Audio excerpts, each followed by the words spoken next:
प्रभु यीशु मसीह के सामर्थ्य नाम में आप सबों को जय मसीह की। मैं दिल से परमेश्वर का धन्यवाद देना चाहता हूँ इस दिन के लिए जो परमेश्वर ने हमारी जिंदगी में दिया।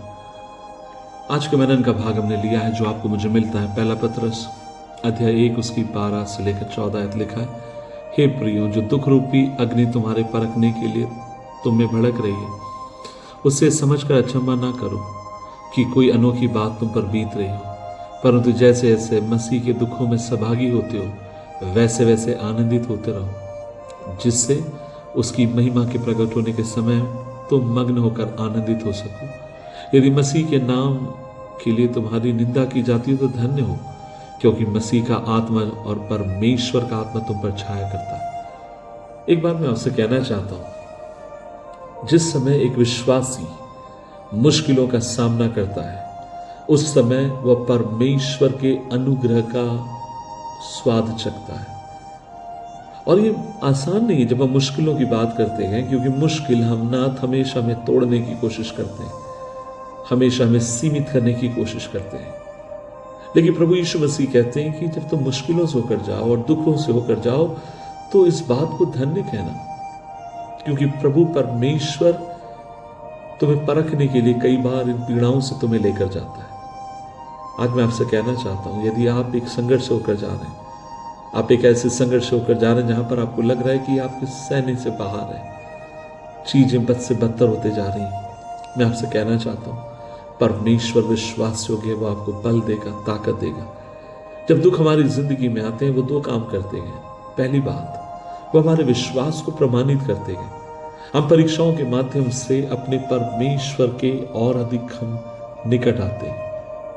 हम परीक्षाओं के माध्यम में हम क्या करते हैं, उसके मध्य में हम अपने परमेश्वर की बाहों में दौड़कर आकर कहते हैं कि प्रभु आप मुझे संभाल लीजिए।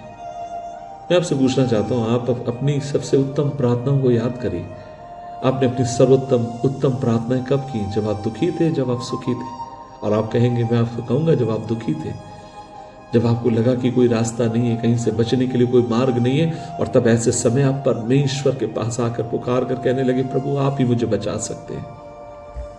तो याद रखिए, दुख हमारे विश्वास को मजबूत करता है और दुख हमारे जीवन को शुद्ध करता है। परमेश्वर का वचन हमेशा इस बात को कहता है कि जब सोने की परख अगर की जाती है तो उसे आग की भट्टी में झोंका जाता है, ठीक उसी प्रकार एक विश्वासी की परख आग की भट्टी में की जाती है। और परमेश्वर जब हमें लेकर जा रहा है तो प्रभु हमें वास्तव में शुद्ध कर रहा है। तीसरी बात, जब एक व्यक्ति दुखों से होकर जाता है, परमेश्वर अपनी सेवकाई के लिए उसको तैयार कर रहा है। कई बार हम परमेश्वर की सेवकाई अपने बल से, अपने टैलेंट से, अपने तरीके से करना चाहते हैं, लेकिन प्रभु की सेवकाई करने का एक तरीका और वो है प्रभु का तरीका। और परमेश्वर कई बार हमें आग की भट्टी में से ले जाते हैं, जहां पर वो हमें तैयार करते हैं ताकि हम एक बेहतर सेवक बन सके। परमेश्वर ने मेरी जिंदगी में बहुत सारे अनुभव दिए। जिंदगी, गरीबी, बचपन बहुत अधिक गरीबी का बीता, संघर्ष रहे, चुनौती रहे, कई बार ऐसा लगा जैसे सब कुछ खत्म हो गया। लेकिन आज जब मैं उन संघर्षों को देखता हूं तो मैं एक बात ही कहता हूं कि उन संघर्षों ने मुझे बहुत ही उत्तम तरीके से तैयार किया।